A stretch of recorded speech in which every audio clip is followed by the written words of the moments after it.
Are influencers really going to live to 180 or even forever? Let's dig into what the science actually says. Influencers and tech founders are now branding immortality.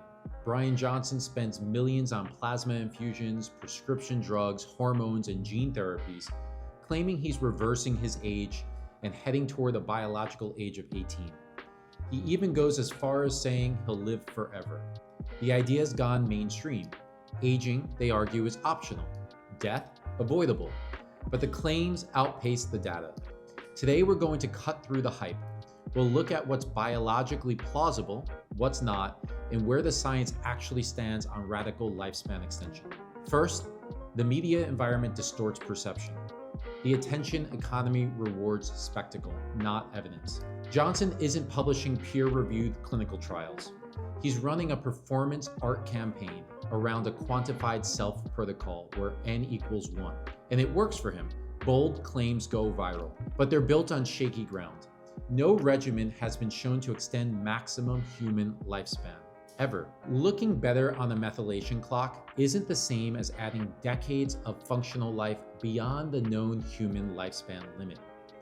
And aging isn't a biomarker contest. It's an irreversible loss of system-wide resilience governed by molecular decay we still don't fully understand.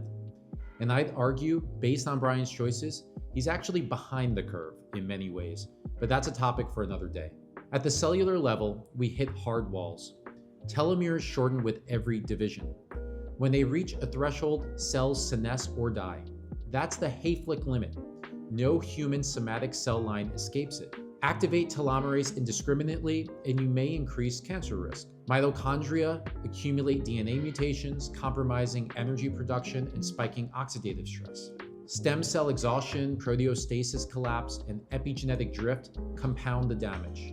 These aren't tweaks you solve with one pill.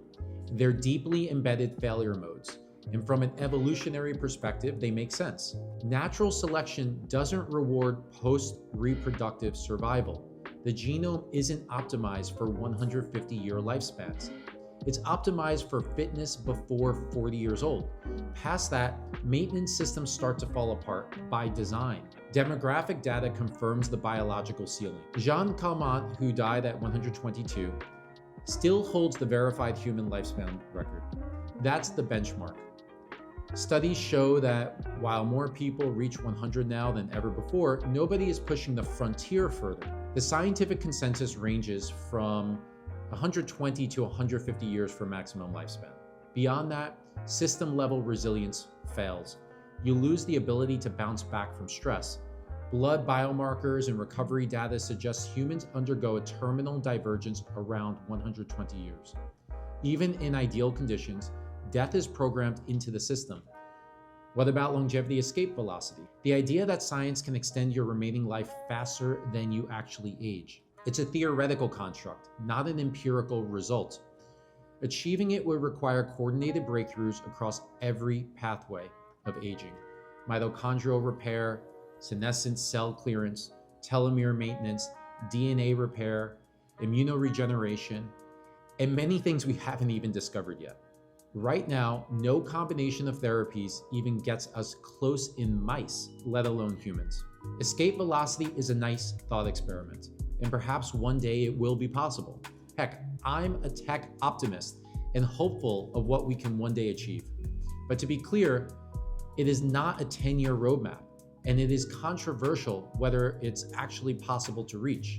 So to say definitively today that I'm not going to die, it's purely a PR stunt, not based on reasonable evaluations of the state of biogerontology. Still, there are real advances in the field. Epigenetic reprogramming, partial Yamanaka factor expression, can reverse age markers in cells and in mice and make old organs young again. Senolytics clear senescent cells and improve health span. Rapamycin inhibits mTOR and extends mouse lifespan by 10 to 15%, which replicates across animal species. CRISPR interventions targeting senescent-associated genes have extended lifespan in rodents. AI is accelerating compound discovery and personalized aging models. These are certainly meaningful steps, but they're incremental. None of them pushes humans much past 122 years, if at all. But practically speaking, for most of us, they hold the potential to keep us healthy while approaching that limit, much better than we would otherwise achieve. The reality gap between what social media influencers claim and where the science is wide. Aging is systemic, multifactorial, and tissue specific. Reversing it in skin or muscle doesn't mean you've solved neurodegeneration, cardiovascular decline, or immunocollapse. Therapies that work in one organ might do nothing in another. The influencers selling forever packages ignore these complexities. Claims of immortality, perhaps pointing to a jellyfish, as Bryan has done, ignore a central fact. We've never seen a mammal live indefinitely. No organism with complex differentiated tissues and a brain has cracked that code. You don't reverse entropy, you manage it. And every anti-aging therapy we have is still playing catch up. So what does science actually support? That aging is modifiable to a point, that we can slow down the aging process and extend health span, compress morbidity, delay the onset of disease, improve late life function, that we might incrementally push more people past 100 years old in great shape, but not that we can live to 180, not that we can escape death. For now, it's a grandiose, unsubstantiated claim. It's like me saying, one day I'll be my 18-year-old self again, and I'll even look the same.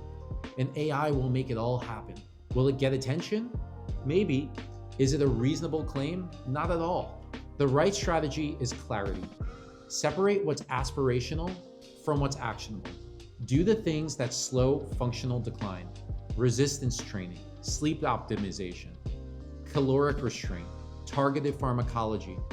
Stack gains that are real. If you want to exceed 100 with strength and cognition intact, science is starting to get you there. But if you're trying to upload your brain or hack your way to 300, understand that you're working outside the bounds of evidence. That doesn't mean we won't ever get there, but the claims are unsubstantiated. It's just science fiction at this point. The bottom line, Bryan Johnson's work is extreme quantified self, not a roadmap to immortality. He's focused on the trees, improving select health markers, being hyper-focused on them, while losing sight of the forest and ignoring critical factors. And he's certainly not proving lifespan extension. The future of longevity lies in convergence, AI-guided interventions, maybe gene editing, regenerative therapies, but the problem is still unsolved. Death is still undefeated. The smart play isn't to deny that, it's to work the edge of what we know and stay open to what the next decade might reveal.